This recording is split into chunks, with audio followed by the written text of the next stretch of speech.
오늘 우리에게 주시는 하나님의 말씀은 마태복음 2장 1절부터 12절까지 말씀입니다.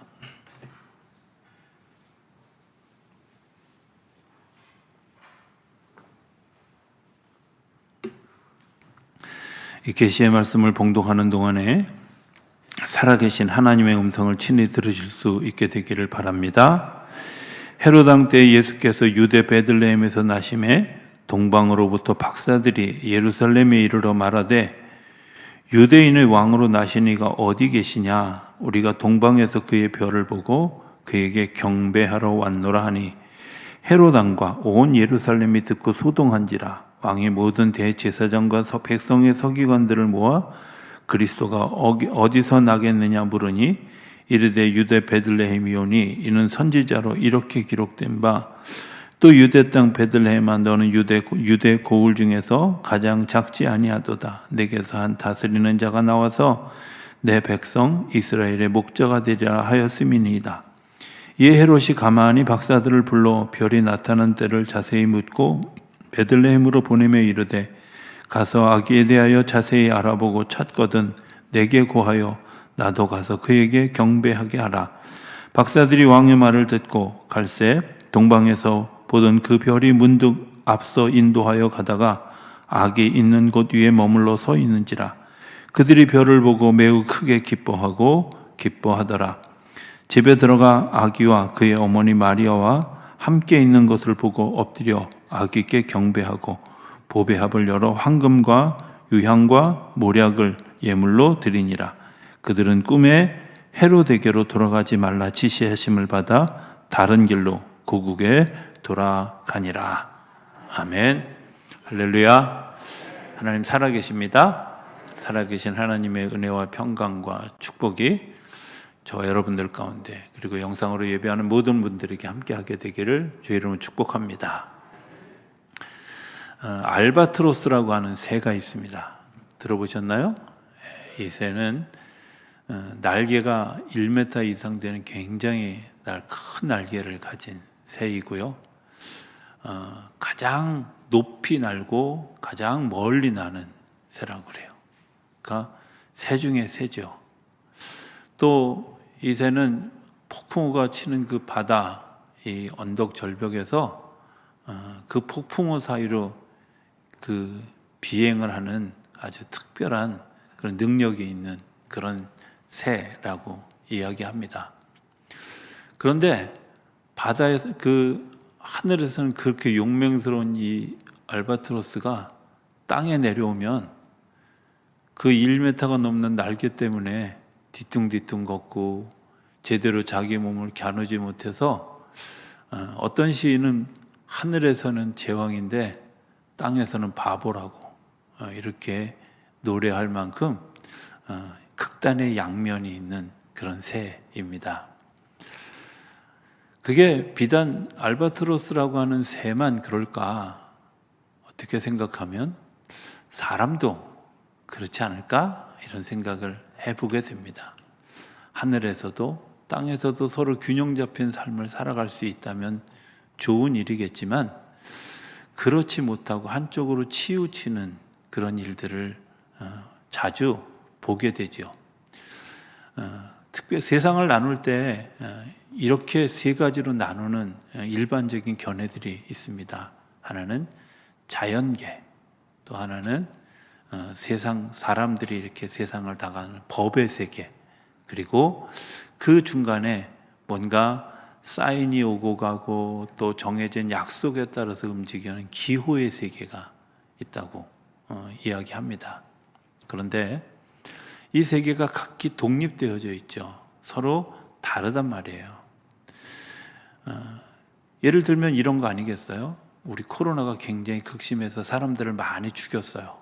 많이 죽였는데 법에서 이 코로나를 법정에 세우고 변호인도 세우고 그리고 재판을 합니다. 그리고 코로나 네가 사람을 많이 죽였으니 살인죄에 해당한다. 너는 지금부터 종신형에 처할지어다. 그리고 꽝꽝꽝 이럴 수 있을까요? 못하잖아요, 그거. 그죠? 코로나가 아무리 많이 사람을 죽였다 할지라도 법으로 해결할 수 없는 법적인 세계가 있고 자연적인 세계가 있고 그리고 또 다른 기호, 약속, 사인 이런 세계가 있다는 거예요. 이런 일들이 서로 균형을 이루면서 세상이 이루어져 가고 그리고 서로가 서로에게 메시지를 주면서 그 안에서 인류가 한 걸음 한 걸음 더 성장해 간다 하는 것들이 일반적인 견해입니다. 오늘 본문을 이렇게 이제 살펴보면서 그런 견해 가운데서 이런 메시지들을 하나하나 발견하게 되어집니다. 여기 보면 2절에 이렇게 이야기합니다. 유대인의 왕으로 나신 이가 어디 계시냐? 우리가 동방에서 그의 별을 보고 그에게 경배하러 왔다 하고 동방의 박사들이 예루살렘을 찾아옵니다. 예루살렘을 찾아온 이 동방의 박사들은 어디서 온 사람들이냐면 동방, 소위 인도에 가까이 있는 그곳에서부터 굉장히 먼 길을 찾아온 사람들입니다. 근데 그 사람들이 뭐를 보고 찾아왔냐면 별을 보고 찾아왔다고. 동방박사라고 우리가 흔히 얘기하지만 어떤 이들은 점성가들이다, 어떤 사람들은 별을 연구하는 사람들이다 이렇게 얘기합니다. 그런데 어느 쪽이든 상관없이 그들이 그 낯선 땅까지 별을 보고 찾아왔다는 겁니다. 다시 얘기하면 사인을 보고 어떤 움직임, 그러니까 아주 미세한 움직임을 바라보고 그들이 그곳에 오게 되어졌다는 겁니다. 지금도 인도와 예루살렘은 그렇게 가까운 거리가 아니고 아마 그 길을 걷기 위해서 이들이 한 달을 걸었을지 혹은 2달을 걸었을지 잘 모르는 굉장히 먼 길을 별의 움직임을 보고 쫓아왔다는 거예요. 그들이 별의 움직임을 보고 그들에게 온 영감은 뭐였냐면 이 땅에 유대인의 왕이 이 세상에 오신다라는 징조를 발견하게 된 거죠. 신기하지 않습니까? 별이 움직이는 걸 보고 이 땅에 대단한 변화가 일어나는데 그것이 유대 땅 쪽에서 일어나는 것을 보고 유대인의 옛날부터 문헌으로 내려오던 구전으로 들었던 그런 이야기들이 뭐 있을까? 이들이 연구하면서 그래 유대인의 왕으로 오시겠다고 하는 그 이야기가 지금 이루어졌을지도 몰라. 이런 기대를 가지고 별을 따라서 그 기호를 따라서 사인을 따라서 예루살렘에 오게 되어졌다는 거예요. 그리고 와서 사람들에게 질문합니다. 유대인의 왕으로 나신 이가 어디 계시냐고. 어디 계시냐고. 자, 여기에 대한 예루살렘 성의 반응은 3절에 이렇게 얘기합니다. 헤롯 왕과 온 예루살렘이 듣고 소동한지라. 왜 소동했을까요? 왜 소동했을까요? 아니, 그 예언을 들은 당사자들은 자신들이에요. 그렇죠? 이사야 선지자가 동방 사람이었을까요? 아니면 예루살렘에 근거로 하고 있는 유대인이었을까요? 다 아는 얘기를 왜 물어봐, 그죠? 유대인이었어요. 동방 박사들이 이 이야기를 아는 것조차도 신기하고, 그리고 그 예언을 들은 것조차도 신기한데, 중요한 건 자기들은 이미 잊어버렸고, 자기들 생각 속에 그러한 사실들이 그렇게 중요하게 생각하지 않는데, 먼 나라에서부터 그 별이라는 사인을 보고 이 예루살렘 땅까지 찾아온 이 사람들에 대해서 먼저 놀랬을지도 몰라요. 두 번째는 유대인의 왕이 오셨어? 이런 이야기. 그래서 그들의 마음을 흥분시키고 힘들게 했던 그런 일들이 있었을지도 몰라요. 아마 코로나를 맞이하는 우리 시대의 모습과 좀 다르지 않다 이렇게 생각하는데, 코로나가 발발하고 나서 이렇게 많은 사람들이 서로 각기 다른 주장들을 하잖아요. 그죠? 그러면서 다른 주장을 하는 것에 대해서 그건 뭐 가짜 뉴스다, 잘못된 정보다 이러면서 서로 갑론을박을 합니다. 우리가 잘 아는 것처럼 뭐 이것을 이기기 위해서 백신을 맞아야 됩니다, 이렇게 얘기하는 사람이 있는가 하면 백신은 하얀 고무신이 백신입니다, 이렇게 조크하는 사람들도 있고요. 아무 무다른 조크를 했을 때 안 웃는 분들은 집중 안 하는 분들인 걸. 그리고 어떤 분들은 그 백신을 맞으면 지금은 괜찮을지 모르지만 뭐 3년 혹은 5년 지나면 심장에 무리가 가서 오히려 사람들을 해롭게 하는 것일 수도 있다, 뭐 이런 식의 이야기들 하잖아요. 어느 주장도 맞지 않는 주장, 맞지도 않을 수도 있고 맞을 수도 있는 주장들이 있는 거죠. 그런데 사실은 그 코로나가 발발하고 난 다음에 그렇게 일어나는 여러 가지 자기 주장들, 그리고 논쟁, 그리고 그것에 대해서 우리가 어떻게 해결할까, 이런 것들을 해가는 일들을 소동이라고 생각하는, 소동하는 거죠. 내가 예기치 않은 일들을 겪었을 때 분명히 예언되어져 있음에도 불구하고 그것에 대해서 별로 감각 없고 기대 없고, 그리고 그것에 대해서 소중하게 생각하지 않았던 사람들이 겪었던 삶의 모습이 뭐예요? 소동이라는 거예요. 오늘 우리가 하나님의 어떤 기대를 우리에게 주셨는데 그 기대가 우리 안에 다가와도 그것을 제대로 받아들여지지 못하는 사람들은 어떤 사람들이냐? 그 이야기를 들었을 때 마치 처음 들은 것처럼 소동하는 사람들이죠. 마치 처음 겪는 일처럼 요동하는 사람들이에요. 오늘 우리들이 살아가는 세계가 그런 거 아니겠어요? 내일 일은 남 몰라요는 믿음의 표현이지 내일 일을 우리가 알 필요 없다는 말이 아니라는 거죠. 하나님이 어떤 일들을 이끌어 가실까, 어떻게 인도해 가실까, 하나님이 어떤 역사를 주장해 주실까 하는 것들에 대한 기대가 없는 사람들은 당연히 목마름도 없고 오늘 하루하루 살아가는데 안주하다 보니까 급작스러운 어떤 변화가 일어나게 되어졌을 때, 아니 이미 예언되어진 그런 일들이 우리 안에 현실이 되어졌을 때조차도 소동하고 그리고 흔들리게 되어진다는 겁니다. 이런 모습들에 대해서 헤롯 왕이 이렇게 얘기합니다. 4절에 보면 모든 대제사장과 백성의 서기관들을 모아 그리스도가 어디서 나겠느냐라고 물어보는 거예요. 당연히 물어볼 수 있잖아요, 그죠? 그런데 이 대제사장과 서기관들의 세계관은 어떤 세계관이었냐면 이렇게 얘기해. 5절 6절에 유대 베들레헴이오니 이는 선지자로 이렇게 기록된 바 유대 땅 베들레헴아 너는 유대 고을 중에서 가장 작지 아니하도다. 내게서 한 다스리는 자가 나와서 내 백성 이스라엘의 목자가 되리라.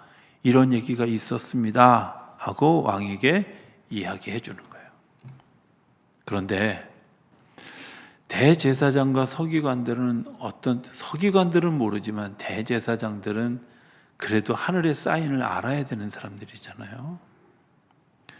근데 이방 사람이 와서 유대인의 왕으로 나신 데가 어디냐 이렇게 묻는데 그들이 정답을 알고 있어요. 어디라고? 베들레헴이라고. 그 이야기가 이사야 선지자가 오래전에 이야기했다는 사실을 알고 있는 거예요. 근데 알고 있는데도 불구하고 그들은 전혀 움직이지 않아요. 왜?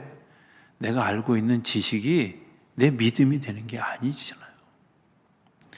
내가 알고 있는 지식이 내가 그것에 목숨을 걸고 내 삶을 걸고 내 인생의 모든 것을 걸고 따라가야 될 진리라고 생각하지 않는 거예요.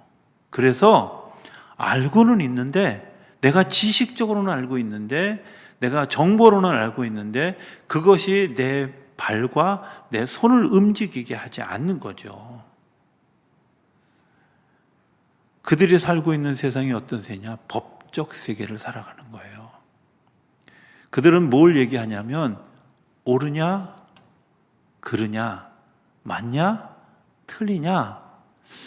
유대인의 왕으로 오신 분이 유대 베들레헴에 오신다는 사실을 알고 있음에도 불구하고 그분이 그분 맞아? 이런 거예요. 예수님이 정말 오실 메시아야? 오신다고 예언했던 메시아야? 이거 질문하는 거예요.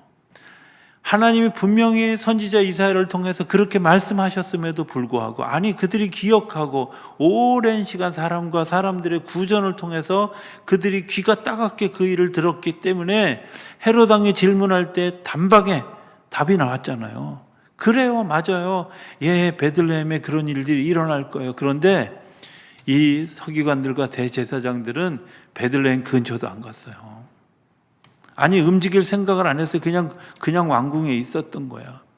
오늘날 우리가 살아가면서 영적인 세계가 움직여지고 기호의 세계가 움직여지고 이런 세계가 움직여지고 있는 반면에 이 세상이 전혀 요동하고 그것에 대해서 반응하지 않는 가장 커다란 이유는 법적 세계가 나를 지배하고 있기 때문에 그렇다는 거예요. 법적 세계가 이게 맞아요? 틀려요. 내가 믿어요, 안 믿어요가 아니라 이게 맞습니까? 진리입니까? 거짓입니까? 하고 갑론을박하는 일에 우리의 것들을 다 소비하고 있어요.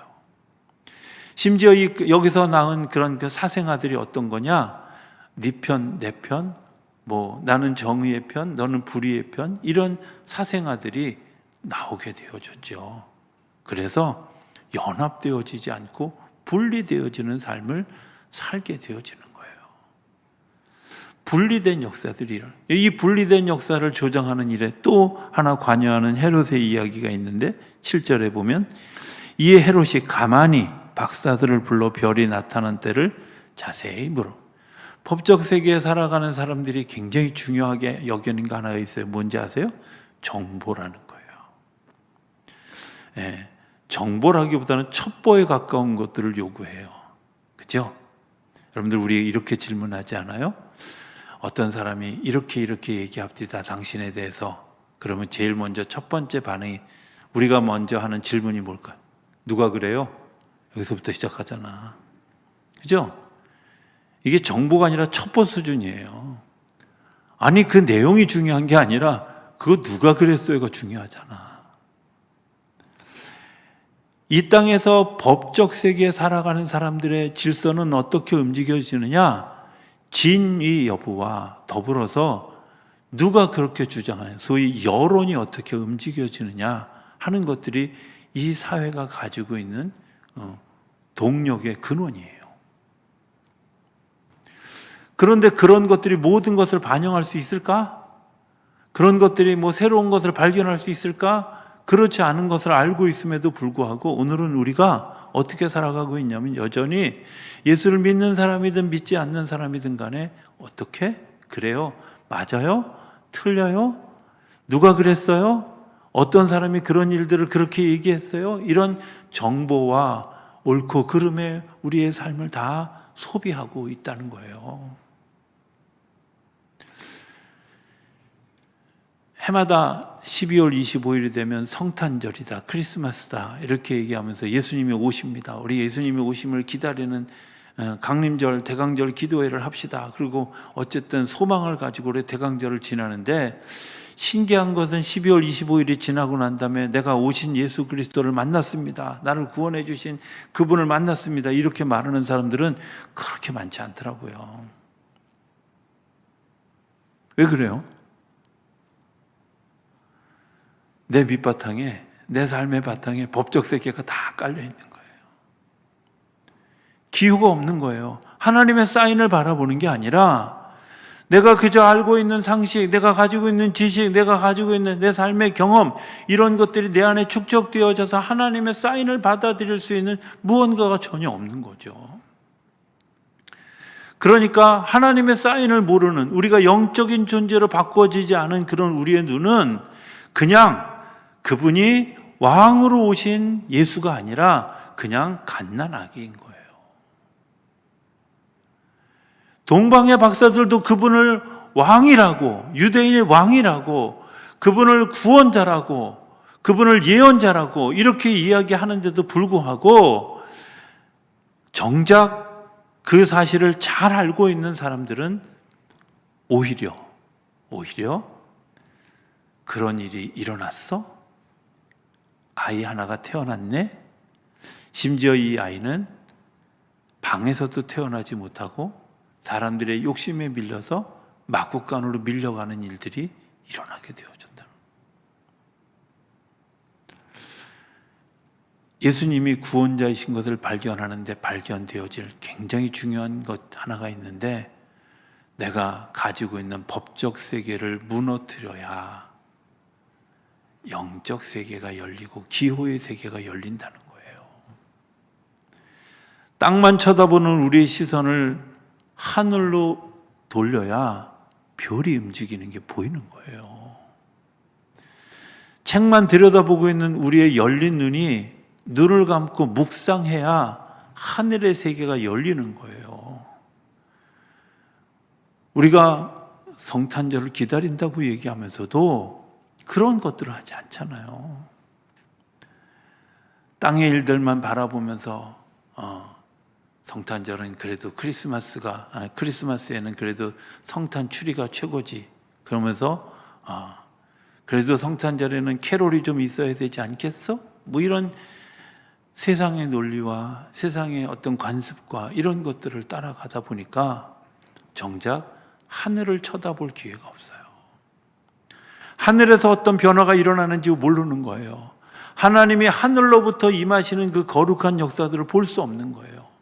그래서 기대 없는 성탄절, 시간이 지나가면서 기대조차도 포기해버리는 성탄절이 되어져 가고 있는, 강림절을 이야기한다는, 강림절의 말, 어드벤트라는 말인데, 이 어드벤트라는 말은 사실은 모호입니다. 어드벤처라고 하는 말에서 파생되어진 단어입니다. 내가 그 영적 모험의 세계를 걸어가기 위한 기간인데도 불구하고 조금 더 모험하려고 하지 않아요.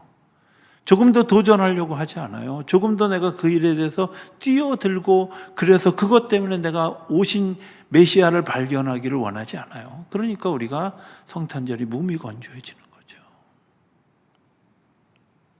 알고 있어요. 모르는 게 아니에요. 그런데도 불구하고 그런 일들이 일어나고 있다는 겁니다. 기호의 세계를 볼 줄 모르는 사람, 영적 세계를 볼 줄 모르는 사람은 예수님이 이 땅에 오셔도 그분을 발견할 수 없다는 거예요. 그렇다면 별이 다 그런 인도하심의 수단일까? 그렇지는 않죠. 그죠? 신명기 24장 17절은 이렇게 얘기합니다. 내가 그를 보아도 이때의 일이 아니며 내가 그를 바라보아도 가까운 일이 아니로다. 한 별이 야곱에게서 나오며 한 규가 이스라엘에게서 일어나서 모압을 이쪽에서 저쪽까지 쳐서 무찌르고 또 셋의 자식들을 멸하리로다. 여러분들, 한 별이 야곱에게서 나서 역사가 일어나는데, 그런데 그런 일들이 다 그렇다는 것은 아니라는 거예요. 영적 분별력이 필요하다는 거예요. 사인을 사인으로 받았지만 이 사인을 하나님의 것인 줄로 분별할 수 있는 일들은 어떻게 해야만 가능하냐? 그것은 내가 그 영적인 세계를 끊임없이 살아가기 위해서 내 걸음이 옮겨져. 마치 이 동방의 박사들처럼 이분들은 늘 하늘을 쳐다보는 일이 그분들의 삶이었어요.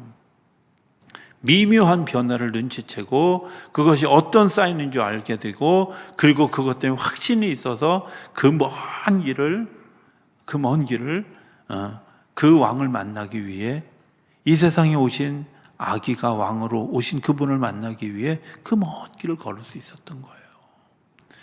내가 영적 세계에 머물러 있지 못하면 맞는가 틀리는가 하는 도리어 법적 세계로 빠져서 내 삶에 혼란만 가중시키고 혼돈만 만드는 어리석은 일들을 하게 되죠. 영적인 습관, 영적인 깊이, 그런 일들을 우리 삶에 훈련되어지지 않으면 우리가 하나님의 역사가 일어나도 하나님의 일들을 경험하지 못하게 된다는 거예요. 이런 질문을 한번 해볼 수 있을 것 같아요. 여러분들이 저와 같이 타임머신을 타고 예수님이 오셨던 시대로 돌아간다고 합시다. 여러분들 예수님의 이야기를 듣고 예수님이 하시는 사건을 보고, 그리고 예수님의 가르침을 다 듣고 났는데 저분이 나를 구원하실 메시아다, 이렇게 받아들일 수 있을까요? 예, 있게 되기를 바랍니다. 그런데 그 많은 사람 중에 죽기까지 따랐던 사람이 12명밖에 안 됐다는 거야. 사람들이 십자가 밑에서 예수를 못 박으라고, 그리고 내려와 보라고, 네가 이적을 일으켜 보라고 사람들이 비난하고, 그리고 예수님을 향해서 정말 독서를 퍼부을 때 예수님의 제자들이 그곳에 있었던 사람은 불과 2명, 3명밖에 없었다는 거예요. 바꿔 얘기하면 나도 그 시대에 살아도 예수님을 못 알아볼지 몰라요. 왜? 법적 세계에 살아가고 있기 때문에 그래요. 내가 그 쌓인 그 기호를 소중하게 보는 사람들, 어떤 열매로 나타날까? 속 사람이 바뀌어져, 생각이 바뀌어지는 거죠. 오래전에 들었던 이야기입니다.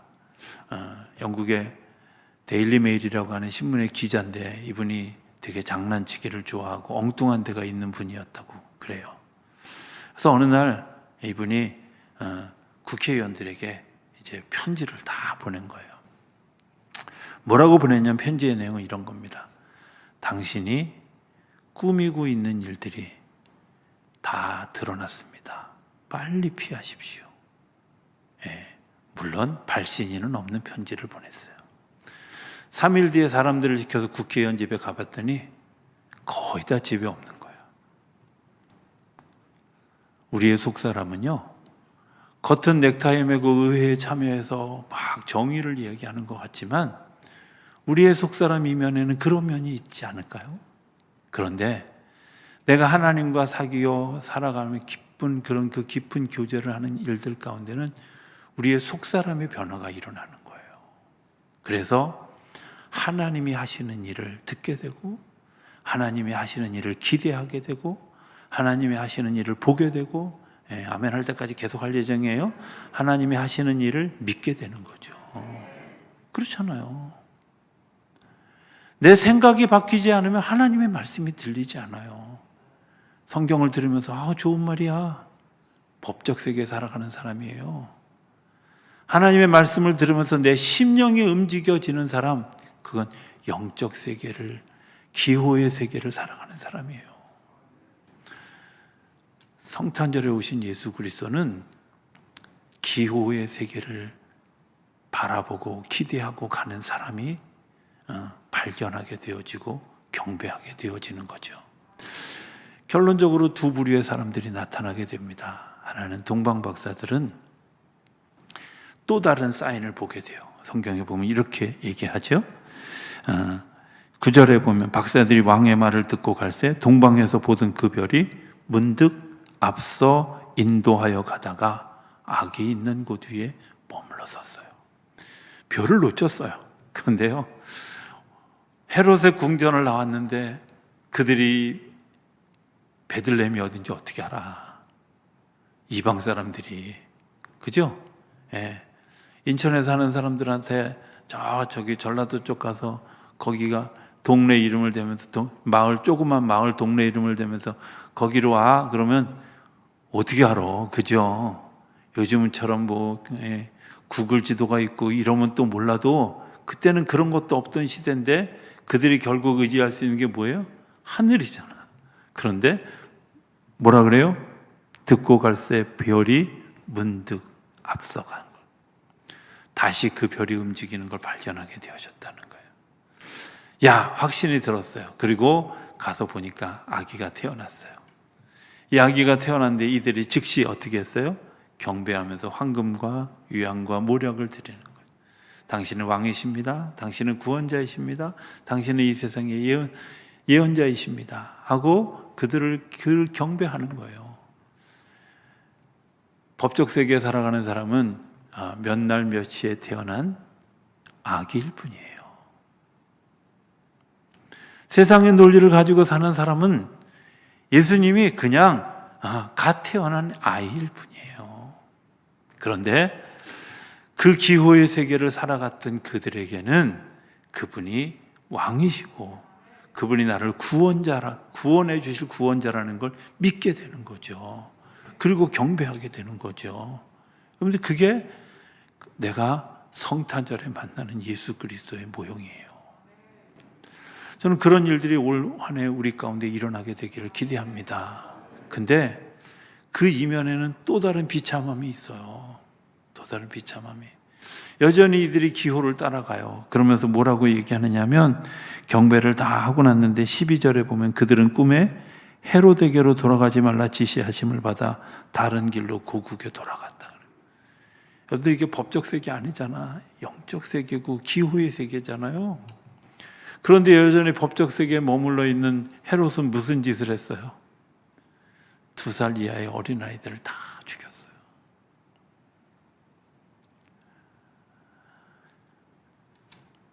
기호를 따라갔던, 사인을 따라갔던 이들은 이 땅에 오실 구원자를 알아보고 이 땅에 오실 왕으로 오신 분들을 알아보고 그에게 경배하고, 그리고 정말 행복한 마음으로 내가 이제 구원받았다라는 그런 그 기쁨의 마음으로 동방으로 돌아간 반면에 자기가 죽지 않으려고 어린아이들을 반란죄라고 하는 죄목을 지어서 2살 이하의 어린아이들을 다 죽이는 거예요.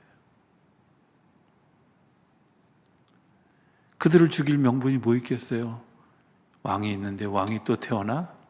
이 중에 하나 있으니까 다 죽어야 돼. 이런 논리잖아요. 반란죄죠. 반란은 누가 하고 있으면서? 자기가 하고 있으면서. 하나님은 세상을 이처럼 사랑하셔서 독생자 아들 예수를 이곳에 보내셨습니다. 그것을 발견하는 것은 이 땅이 지배하고 있는 법적 세계의 시선으로는 하나님을 경험할 수가 없습니다.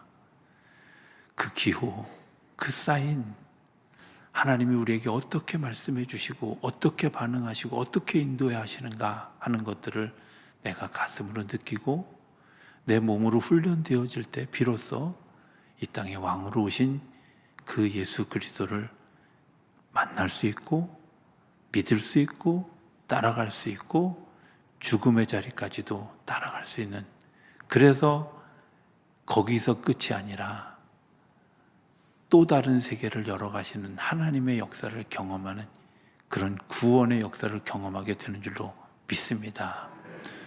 저는 2021년에 우리의 성탄절이 그런 성탄절이 되기를 기대합니다.